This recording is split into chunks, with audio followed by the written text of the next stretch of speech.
పాప సుగాలి ప్రీతి ఇష్యూ. పండ్లున్న చెట్టుగా రాళ్ళు పడతాయంటారు. ఎవరైతే చేయూతనిస్తారో, ఎవరైతే ఆదరిస్తారో వాళ్ళని తిడితే ఎట్లాగా? అసలు ఈరోజు సుగాలి ప్రీతి అనే కేసు ఎలా ఎక్కడి నుంచి బయటకు వచ్చింది మీరు చెప్పండి. ఇలాంటి అన్యాయం జరిగిందని ఎవరికి తెలుసు? ఈ రోజున గత ప్రభుత్వం 2019, 2024లో ఒక ప్రభుత్వం మీద, అప్పుడు ముఖ్యమంత్రి మీద మాట్లాడటానికి అసలు ఎవరికైనా ధైర్యం ఉందా? ఒక ముఖ్యమంత్రిని అరెస్ట్ ఒక మాజీ ముఖ్యమంత్రిని ఆ టైంలో అరెస్ట్ చేస్తే రావడానికి ఎవరు లేరు రోడ్ల మీద. అలాంటి పరిస్థితుల్లో ఓడిపోయి 2 చోట్ల ఓడిపోయి ఉన్న ఒక ఎమ్మెల్యే వాళ్ళ పార్టీకి వెళ్ళిపోతే ఏ మానసిక స్థైర్యం, ఏ ధైర్యం, ఏది ఉంటుంది చెప్పండి ఎవరికైనా? మరి అలాంటి సమయంలో నేను ఒక తల్లి పడ్డ వేదన తీసుకున్నాను. నాకే సరదానా 2 లక్షల మంది జనం మధ్యలో నడుచుకుంటూ వెళ్ళి ఆ సమస్యను హైలైట్ చేసి వాళ్ళు సిబిఐకి ఇచ్చారు. సిబిఐకి ఇస్తే మన ఇంటర్నల్ పేపర్ వర్క్ మనకి ఎలా తెలుస్తుంది? ఇంటర్నల్ పేపర్ వర్క్ వాళ్ళు ఇస్తే వాళ్ళు ఏంటంటే జీవో రిలీజ్ చేశారు. మా దగ్గర నుంచి వెళ్ళింది కానీ ఎక్కడికి వెళ్ళాలో అక్కడి నుంచి ప్రొసీడ్ చేయాలి, అక్కడ ఆపేశారు. హోంశాఖ నుంచి వెళ్ళింది సెక్రటేరియట్లో ఎక్కడో నెక్స్ట్ ఫైల్ ఢిల్లీకి వెళ్ళాల్సిన అక్కడ ఆపేశారు. మేము హోంమంత్రికి మేము సిబిఐకి పంపించేసాం అంటే లెటర్ చేశారు, లాక్ చేసి లాకర్లో పెట్టారు. ఇది జరిగింది. ఈ ప్రాసెస్లో ఏం చేశారు, వాళ్ళకి ఈ కేసు కొంచెం సెన్సిటివ్ కేసు కాబట్టి మీకు చెప్తాను. సుగాలి ప్రీతి నేను ఎందుకు కొంచెం సున్నితంగా మాట్లాడాలి ఈ విషయం ఏదంటే, మీకు ఒక అన్యాయం జరిగినప్పుడు, ఎవరికైనా ఒక అన్యాయం జరిగినప్పుడు మనం ఏం చేస్తామంటే, నాకు ఆ వ్యక్తికి శిక్ష పడాలి, ఇంకింతే ఉండాలి. వాళ్ళు ఏం చెప్తున్నారంటే, ఎవరైతే ఈ వెనకున్నారో, మరి గవర్నమెంట్ ద్వారా వచ్చారు, గత ప్రభుత్వం ఎలా వచ్చారో, వాళ్ళు ఏం చేశారంటే, మనం పెట్టిన ఒత్తిడి ఆ రోజు 2 లక్షల మంది మన జనంతో తీసుకెళ్ళి అది నేషన్ వైడ్ ఇష్యూ అయ్యేటప్పటికి వాళ్ళు చేసింది ఏంటంటే, మనం చేసిన పోరాటం వల్లే ఎస్సీ ఎస్టీ అట్రాసిటీ కేసు బాధితులకు చట్ట ప్రకారం ఇచ్చే ప్రయోజనాలు, పరిహారాలు వారి కుటుంబానికి దక్కాయి. కర్నూలు రూరల్ మండలం దిన్నెదేవరపాడులో 5 ఎకరాల వ్యవసాయ భూమిని కేటాయింపబడింది. ఆ గ్రామం కర్నూలు నగరానికి 9 కిలోమీటర్ల దూరంలో ఉంది. ఈ రోజున మార్కెట్ వాల్యూ కనీసం ఎకరాకది వాళ్ళు చెప్పడం మీరు క్రాస్ చెక్ చేసుకుని 2 కోట్ల వరకు ఉంటుందని చెప్తా ఉన్నారు. వీరి కుటుంబానికి కర్నూలు కార్పొరేషన్లో కల్లూరు వద్ద 5 సెంట్ల ఇంటి స్థలాన్ని కేటాయింపు చేసిన ప్రభుత్వం. సెంటు 10 లక్షల నుంచి 15 లక్షల వరకు ఉంటుంది. పాప 2 తల్లిదండ్రులకి రెవెన్యూ శాఖలో జూనియర్ అసిస్టెంట్గా ఉద్యోగం ఇవ్వడం అయింది. ఇది కాకుండా ఇది మన పోరాటం వల్ల ఒత్తిడి పెట్టడంలో వచ్చినాయి. ఇవి కాకుండా నేను ఫస్ట్ టైం ఛార్జ్ తీసుకోగానే మొదట చెప్పిన మాట, పాపకి న్యాయం జరగాలి, ఏమేమి జరిగిందని సిఐడి చీఫ్ని నేనే తెలియజేశాను. డీజీపీ గారికి పంపించాను, అప్పుడు డీజీపీ గారికి తిరుమలరావు గారు, అలాగే సిఐడి అధికారులకు చెప్పాను, ఉన్నతాధికారికి, హోమ్ మినిస్టర్ గారికి చెప్పాను.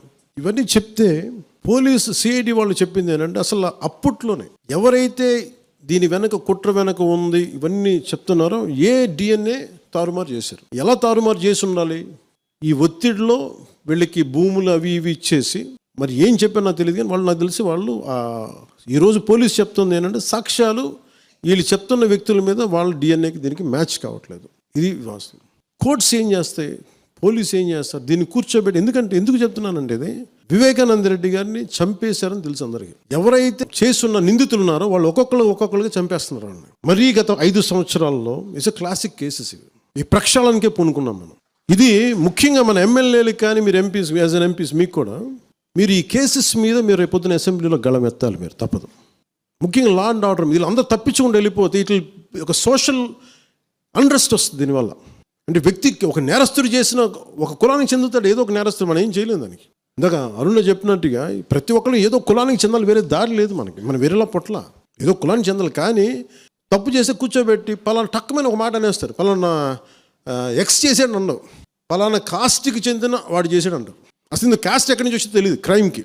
సో అందుకని మేము బీయింగ్ లీడర్ని చాలా సెన్సిటివ్గా మాట్లాడాలి. మరీ నేను మిగతా వాళ్ళు గబుకుని మాట్లాడేసి, గత ప్రభుత్వ నాయకులు మాట్లాడేసి వెళ్ళిపోవచ్చు, ఈజీ అది. కానీ నేను అలా మాట్లాడకూడదు. దట్టు నేను ఇప్పుడు డిప్యూటీ సీఎం పదవిలో ఉన్నాను కాబట్టి నేను చాలా ఒళ్ళు దగ్గర పెట్టుకుని మాట్లాడాలి. అందుకని ఇవన్నీ మీరు ఒక్కసారి దీంట్లో కూడా ఆ పాపకి న్యాయం జరగాలి, దోషులుంటే శిక్షింపబడాలి, దాంట్లో అసలు ఎప్పుడు లేదు. కానీ ఇలా ఒత్తిడి పెట్టాల్సిన వారికి కూడా నా విన్నపం ఏంటంటే, మీరు అసలు ఈ కేసు ఎవరి వల్ల బయటకు వచ్చింది మీరు చెప్పండి.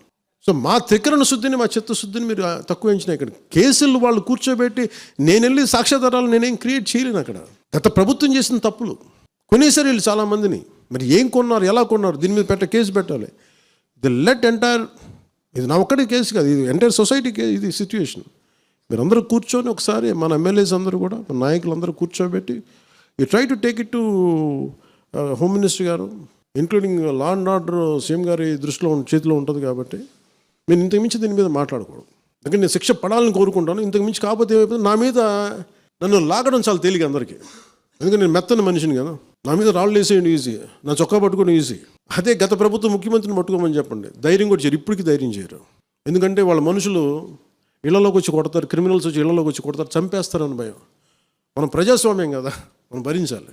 అందుకని దయచేసి దీన్ని మీరు ఒకసారి కూర్చోబెట్టి ఒకసారి మన గౌరవ శాసనసభ్యులు, మంత్రివర్గ సహచరులు, లెజిస్లేటివ్ కౌన్సిల్ మెంబర్స్, పార్టీ నాయకులు అందరూ దీని మీద ఒకసారి, స్పోక్స్ పర్సన్స్, వీర మహిళ నాయకులు, వీరందరూ ఒక్కసారి కూర్చోబెట్టి ప్రతి ఒక్కరు కూడా దీని మీద, ఇది ఎందుకంటే ఇది ఒక కేసుగా చూడకండి, ఇది గర్ల్ చైల్డ్ తాలూకు ప్రొటెక్షన్ చాలా ఎసెన్షియల్. అందుకని దీన్ని సోషల్ మీడియా యాక్ట్ కానీ ఇవన్నీ మాట్లాడాలని పొద్దున్న నిర్ణయించుకున్నాం. ఇది ఒకసారి మీ దృష్టికి తీసుకొస్తాం.